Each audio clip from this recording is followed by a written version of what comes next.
Hi friends, plates తీసుకున్నానేంటి biryani తయారు చేస్తున్నాను అనుకుంటున్నారా? కాదు, హ్యాండ్స్ తయారు చేస్తున్నాను. నేను రఫల్ హ్యాండ్స్ తయారు చేస్తున్నాను. క్లాత్ జరగకుండా ఉండడం కోసం ప్లేట్ని పెట్టి దాన్ని నీట్గా రౌండ్ చేశాను.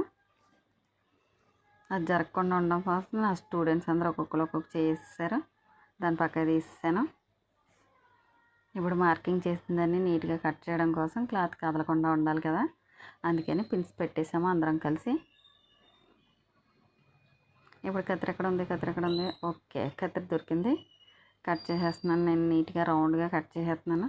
వీళ్ళ ఫింగర్స్ కట్ చేసేస్తానేమో. నీట్గా రౌండ్గా కట్ చేసేసుకోవాలి. అదిగో కట్ చేసాను, పక్కన పెట్టేశాను. ఇప్పుడు చిన్న ప్లేట్ని తీసుకున్నాను. ఈ చిన్న ప్లేట్ని కూడా నీట్గా రౌండ్గా చేసేసాను.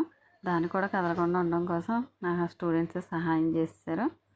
దీన్ని కూడా పైకి తీసాను. ఇప్పుడు రెండు వచ్చేసినాయి చూడండి, చిన్న లేయర్, పెద్ద లేయర్. దాన్ని మధ్య మిడిల్లోకి ఫోల్డింగ్ చేసి మళ్ళీ దాన్ని అడ్డంగా కూడా ఫోల్డింగ్ చేసుకోవాలి. అది ఎన్నో భాగం అంటే 4th భాగానికి ఫోల్డింగ్ చేసుకోవాలి. ఈ పెద్ద చేసినట్టే చిన్నదాన్ని కూడా అట్లాగే చేయాలి. చేసేసాను. దాన్ని కూడా ఫోల్డింగ్ చేసేసి ఒకదాని మీద ఒకటి పెట్టేసానండి. ఇప్పుడు ఎక్కడ వరకు కట్ చేసుకోవాలని అంటే మనకు తెలియాలి కదా. 2.5 ఇంచెస్కే మార్కింగ్ చేసుకోవాలి. ఇప్పుడు ఈ క్లాత్ని కదలకుండా ఉండడం కోసం ఒక పిన్ పెట్టేస్తున్నాను నేను, లేకపోతే అటు ఇటు జరిగిపోతుందండి బాబు. పెట్టేశాను. ఇప్పుడు 2.5 ఇంచెస్ అంబ్రెల్లా కట్కి ఏ విధంగా అయితే మార్కింగ్ చేసుకుంటామో అలాగే ఈ చివర ఆ చివర మిడిల్లోనూ మార్కింగ్ చేసుకుని రౌండ్గా గీసేసాను.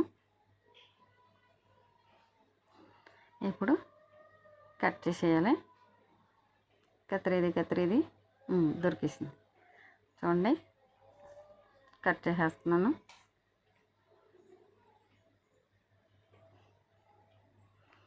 ఓపెన్ చేసేస్తున్నాను చూడండి. చిన్న లేయర్ ఒకటి, పెద్ద లేయర్ ఒకటి. పైన స్టిచ్చింగ్ చేసే దగ్గర కట్ పెట్టాను. కింద చంక కిందకి వచ్చేదాని దగ్గర ఓపెన్ చేసాను.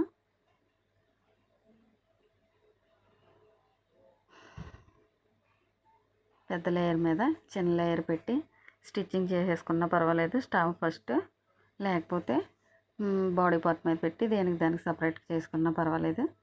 అలా చేసుకున్న తర్వాత హ్యాండ్కి ఒకసారి తొడిగేసి చూద్దాం ఎలా ఉంటుందో. బాగుంది కదా.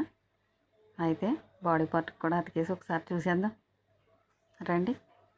చంక లోపల మరి చిరాగ్గా కనిపిస్తుందేమో అనేసి దానికోసం కూడా లైనింగ్తో పాటు మెయిన్ పార్ట్ని కూడా కట్ చేసేసి హ్యాండ్ని దానికి జాయింట్ చేసేయాలి కాబట్టి దీన్ని కూడా కట్ చేసేసుకుంటున్నాను. మరి నార్మల్ హ్యాండ్ అట్లా కట్ చేసుకుంటామా అలాగే కట్ చేసేస్తున్నాను నేను.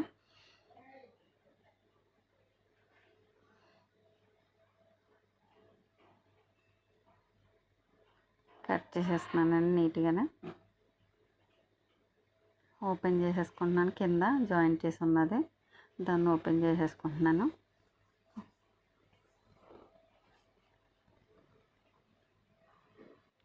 ఓపెన్ చేస్తానండి.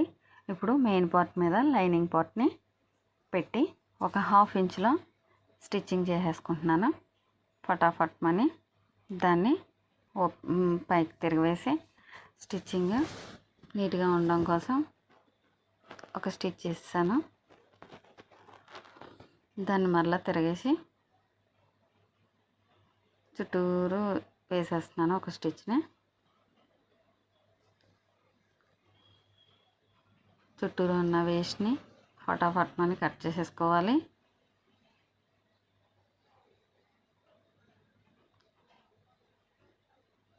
దాన్ని బాడీ పార్ట్ మీద ఫస్ట్ చిన్న లేయర్ని పైకి కనిపించే చిన్న లేయర్ని స్టిచ్ చేసేసుకోవాలి. నా వీడియో కానీ మీకు నచ్చినట్టయితే లైక్ చేయండి, షేర్ చేయండి, సబ్స్క్రైబ్ చేయండి, నన్ను ఎంకరేజ్ చేయండి.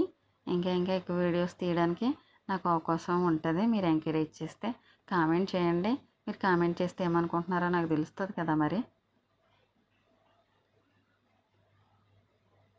అది మంచిగా ఉన్నా కామెంట్ చేయండి, చెడ్డగా ఉన్నా కామెంట్ చేయండి.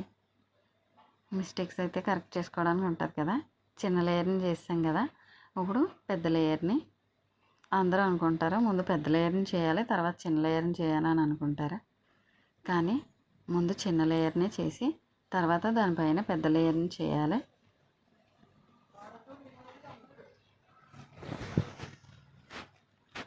పెద్ద లేయర్ని జాయిన్ చేసేస్తున్నాను. యాక్చువల్లీ రెండింటిని ఒకసారి జాయిన్ చేసేసుకుని తర్వాత దీని మీద పెట్టేసుకుంటే ఒకేసారి పని అయిపోతుంది. నేను మర్చిపోయాను, అందుకనే దానికి సపరేట్గా చేస్తున్నాను. ఈ రెండు అయిపోయిన తర్వాత లాస్ట్లో లైనింగ్ పార్ట్ అనేది లోపలికి వెళ్ళిపోవాలి కదా, చంక లోపలికి. అందుకనే దీనిపైన ఇలా ఈ విధంగా జాయింట్ చేస్తాము.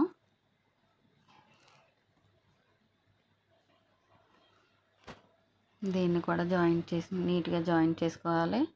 ఈ చివరిన ఖర్చులు వేస్ట్ చిరాగ్గా కనిపించకుండా ఉండడం కోసం అందరి దగ్గర ఓవర్లాక్ మిషన్ ఉండదు కాబట్టి ఆ చివరిని కూడా ఒక స్టిచ్ నీట్గా వేసుకోవాలి. వేసుకున్న తర్వాత ఒకసారి నా హ్యాండ్కి పెట్టి చూసేస్తున్నానండి.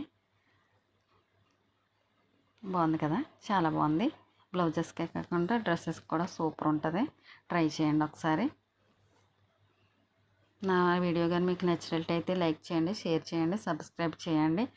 మీకు మరీ ముఖ్యంగా నాకు కామెంట్ చేయండి.